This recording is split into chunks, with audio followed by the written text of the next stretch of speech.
Hello to everyone. Myself, Dr. Habibur Rahman, Assistant Professor of Business Administration, Islamic College Autonomous, Wanembadi. Guys, today I would like to give lecture on very important topic from our subject, strategic management, that is line and staff organization, and advantages and disadvantages of line and staff organization. Let's see what is line and staff organization. Line and staff organization is a compromise of line organization. It is more complex than the line concern. Division of work and specialization takes place in line and staff organization. The whole organization is divided into different functional areas to which staff specialists are attached. Yes, guys, line and staff organization refers to it is the structure which denotes the rules and regulations and responsibilities of top level, middle level, and lower level management of the organization. It is a bit complex than line organization. Being a management candidate, you need to understand who are all top level management, who are all middle level management, who will come under low level management, what are their important duties, what are their important responsibilities, what are their important authorities. See, in this line and staff organization structure itself, under top level management, board of directors are the managing director, manager. Subsequently, middle level management, production department, sales department, marketing department, finance department, HR department, even product department is there, advertising department is there. If you want, you can add it. There is no any hard and fast rule. Followed by low level management, that is supervisor, workers. So line and staff organization consists of from top level to low level management information. Next, what are the advantages of line and staff organization? Important advantages of line and staff organization are specialization, flexibility, sound decision, opportunities for advancement. Point number one, specialization. The staff officer concentrates mainly on the planning function and line officer concentrates on doing function. By this method, specialization is attained.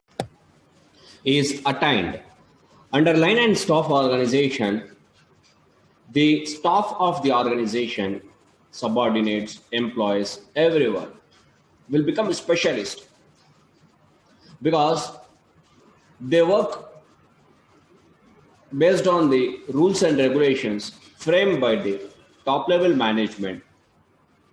Planning is done by the top level management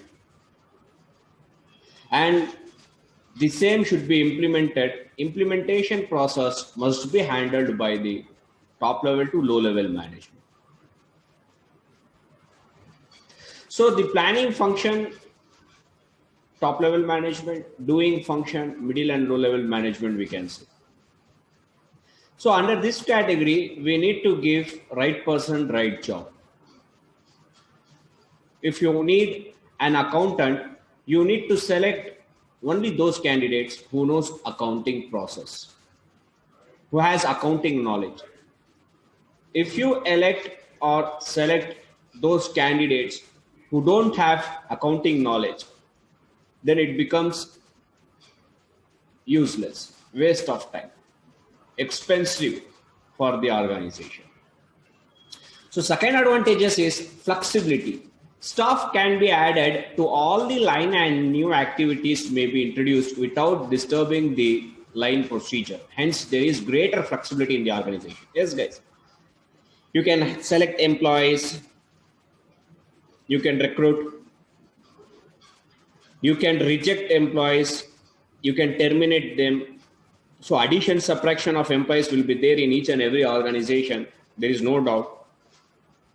You can make changes in line and staff organization structure. Whenever employees joins, you can add his name. Whenever employees leaves, you can take his name, remove his name. So it is greater flexibility in nature.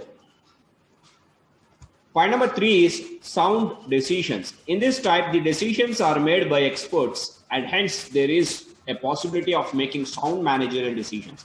Yes, guys, in first point itself, I told you that The decision making is entirely depends upon the top level management. Only the higher authorities, top level management makes decisions under this category. So there will be definitely experts.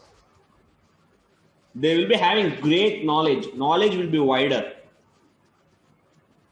Experience will be there.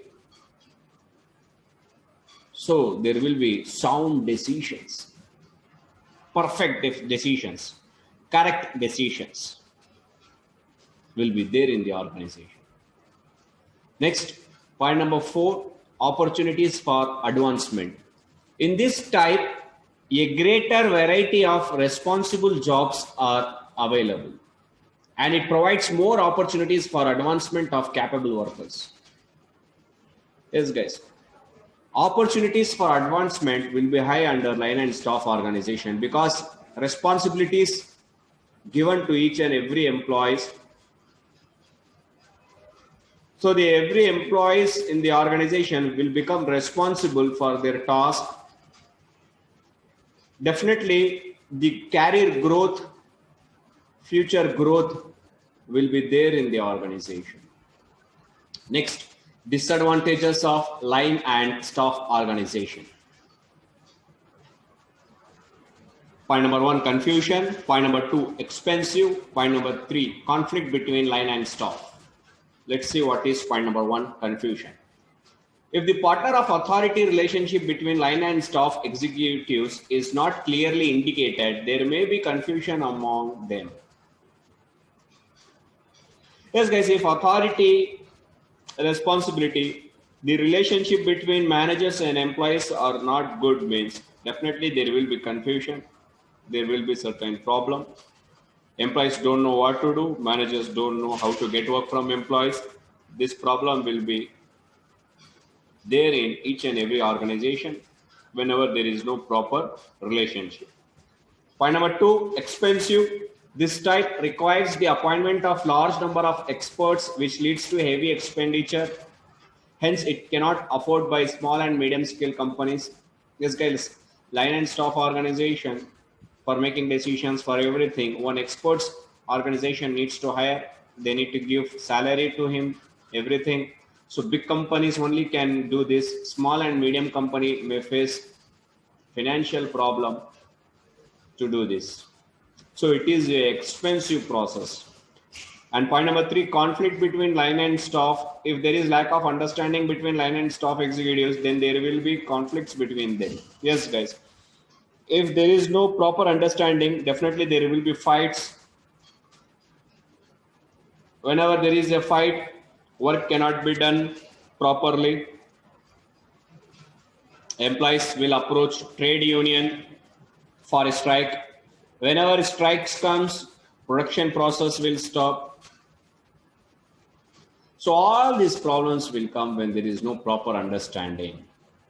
So line and staff organization is one of the best thing, best method, but there is also advantages and disadvantages.